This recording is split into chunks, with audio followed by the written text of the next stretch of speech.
Yeah, so one of the things that I love about Veterinary Leadership Conference, VLC, not really that it's in Chicago in January, but it's I It's mean a terrible time to go to Chicago. yeah, Chicago. Chicago.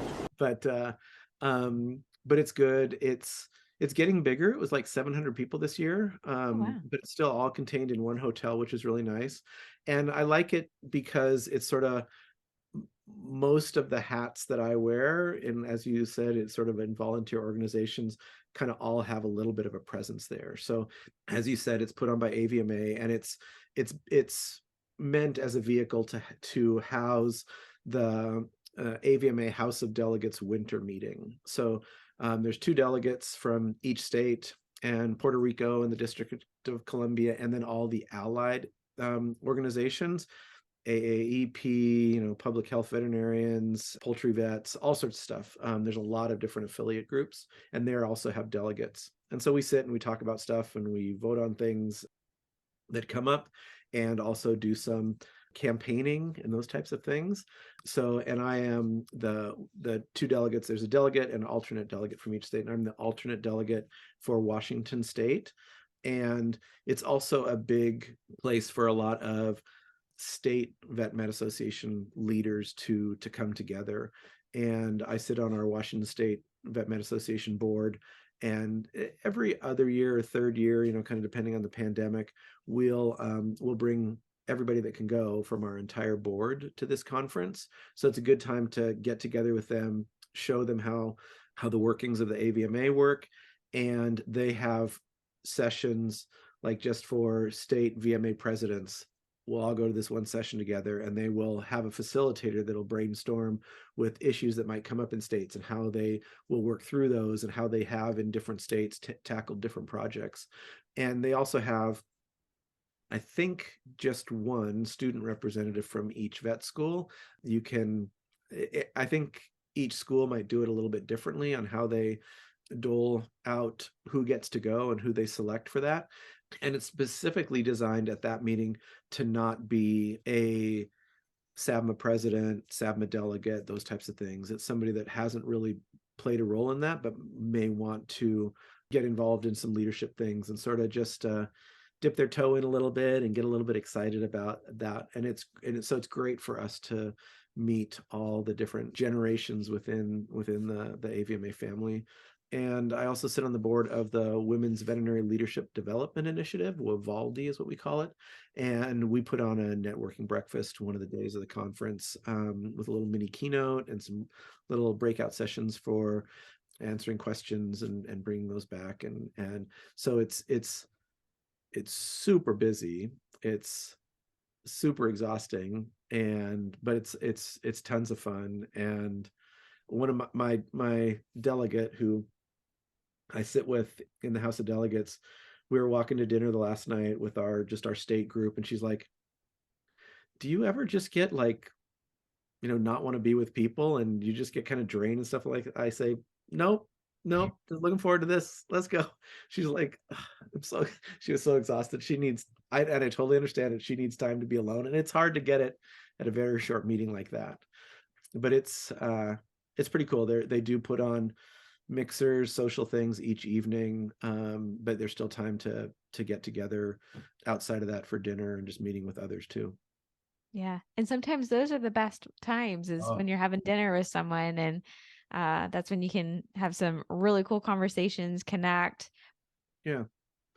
And so it was, I love this. You had asked about maybe like one of the themes. I mean, we do a lot of the stuff the House of Delegates does, at least this year. We've done it at some other years, picked up some newer things, but this seemed like a year where we focused on previous policy. Every 5 years, any policy that's put out by the AVMA, and there's a huge booklet of them, has to be reviewed and to see if it still holds up, if it's pertinent now, that kind of stuff. So a lot of the things we covered, at least in my reference committee, were, just kind of how's the wording on these different policies that have come out before. We need to review these, and then we need to either approve them, or we need to send them back to have some more work done on them, or just say we got to do it all over again or something. So so that's a little bit, some would say that's boring, but, and I mean, it's not what jazzes me about the AVMA, but it's stuff that has to get done. And it is kind of interesting to see what you start with and what you finish with, and how you went from A to B as a group of varied individuals, from university deans to, research scientists, to guests in the room that could be veterinary technicians, they could be, stakeholders from other organizations or something that come in and they can comment on stuff. And so we kind of hash that out over an afternoon. And this year we did have two, what we call, every VLC, we have what we call VIF topics, Veterinary Information Forum, where at the previous meeting, the House Advisory Committee, so those that are sort of in charge of the House of Delegates, will propose some topics that we want to disseminate to all the AVMA membership to say, what do you think about this? And then they're encouraged to email back and connect with us delegates. We compile all those and we share those. This is what our constituents feel about a couple different topics. And this year there were like workforce issues. We talked some about mid-level practitioners, and do we think there's a place for that, or do we think that we just need to leverage our technicians, or capitalize on the vet tech specialty program to kind of push that up in there, or do we just need to figure out how we can all be on the same page across the country in what we call technicians, and be on a level playing field from state to state to state on what constitutes that? And that's a little bit outside of, we don't have power over that as an AVMA, but we can propose to the tech associations, or maybe those in state vet med associations, to say, hey, maybe your state doesn't have any things that a credentialed technician is allowed to do that not every assistant is allowed to do in your state, because there's no legal guidelines, you don't have any oversight on that. Let's get your state to bring that up to the standards of the states around you, and then we can all get to that. So, and people always say that the AVMA works super, super slowly, but that's some of the reasons why, because it's a long haul, because there's so many different organizations involved, and we're not a regulatory agency. We're just a advisory and member services group. So a couple questions from that, especially like the mid-level practitioner technicians. Two questions. One, are there veterinary technicians that attend this event? Yeah. Oh, nice. Okay. Yeah. There's a lot of those are actually some of the speakers talking about some of those types of, how do we utilize our staff best, and those types of things. They're technicians. There's a bigger presence of the National Vet Tech Association at the summer meeting, but there are some that come, especially if they know we're going to talk about this. Like our state president of our tech association in Washington State was there, and we got to talk with him. But I don't know of those 700 how many were technicians. The other question is, and this may be very naive, but you talked about AVMA is not a regulatory body. So what power does AVMA have? Like, what are the goals of AVMA? That's a big question, but we do have, we have over 100,000 members now in the AVMA. We have a whole office in Washington, D.C. that is just there to engage with politicians on different bills that come up, and educating lawmakers on what is important to us and why. And that is kind of a huge, and that takes money. We have a PAC for that to be able to, which, truth be told, I mean, I contribute to our PAC, but I think it's kind of just doesn't seem very good that we have to actually pay the people that we pay to represent us to actually talk to us. We got to pay them again to do that. But that's the way the world works, right? You need lobbyists to give money so we can go in and educate on different bills that are before them, and it seems like it takes forever for some things to go through. One little example is there is they all have big, huge, long titles that I can't remember. When we have areas in the United States that are designated as like they don't have enough veterinarians, it's usually rural areas. It can be, there's a lot of like Native American lands and fisheries and stuff like that that just don't have people in their areas to take care of them. There's either not enough money, not enough people, infrastructure, not a place that any veterinarian would want to live. And so they have these grants for sort of helping subsidize loan repayment and stuff like that for veterinarians that are willing to go into those areas and work. And they have the same program for human physicians to go into underserved areas to be rural doctors, which is great. In the human medical program, the grants that they get, same amount of money, which is good. There's a fair take there because we all have the same amount of debt, right? But in the human one, the money is tax free. In the veterinary program, you got to pay tax on it. So that's that's 30% down, and that tax money goes into a whole different pot. It goes into the revenue stream as opposed to just back into putting more grants in the place. And so it really siphons the money out of the grant system a lot quicker. And it's probably, as long as I've been involved with it, I mean, it's been going back 5 years just to try to get it passed that veterinarians grant money for these loan repayment programs to get them into rural areas is tax-free, just like on the other side.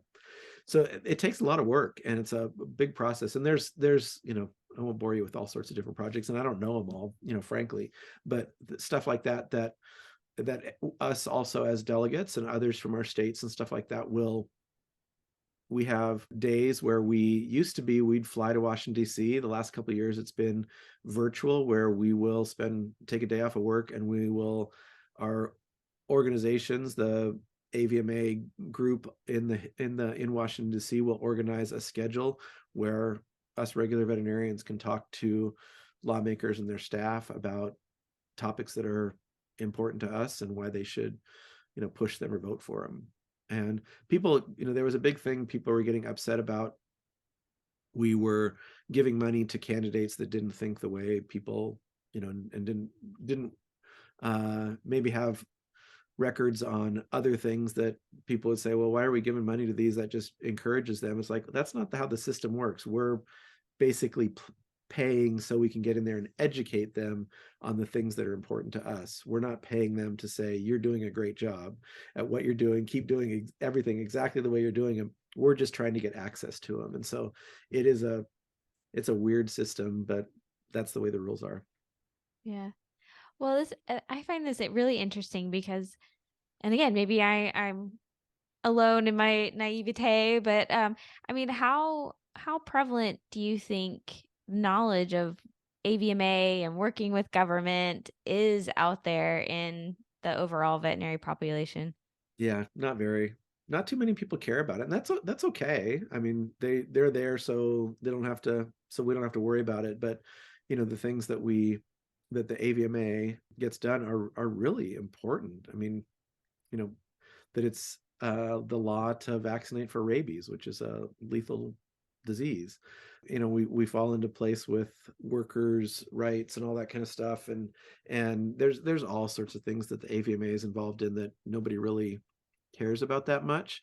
But I didn't know these things either until I started getting involved. And but I'm really proud to be part of the organization. It's a bunch, I mean, all the delegates, going right up to the elected president of the AVMA. They're all volunteer positions that people just work to serve, to try to make a difference and give back. And most have been doing it for so long too.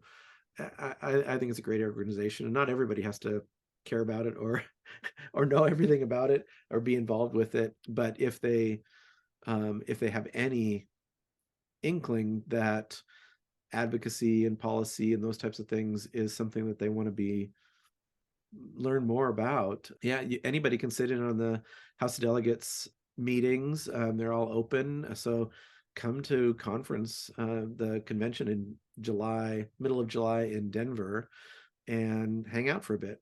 It can be a little bit eye-opening. It can also be pretty boring if you sit there too long. Well, speaking of, you said that, sitting there, like hearing policies and passing them was not what got you excited to go. So in your words, what really does excite you to go to this particular event? It's the people, getting involved with the people. I feel super, super fortunate to have been able to make relationships with a lot of these people, and feeling that there's a little bit that one person can do and make an effort and make a difference in the lives of other veterinarians, in the lives of animals, in some of the policy statements we have and things we push for in Washington D.C. about what's best for animals as well. But it's definitely the people and the opportunity to feel like I'm giving back a little bit for all that I've gained over the years of just sitting around building my practice and raising my family.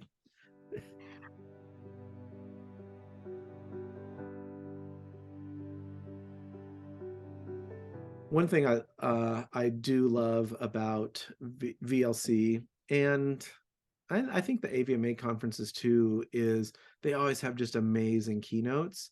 And they've been having a trend of sort of building them from within, where, I don't know, are you familiar with Betsy Charles? I don't think so.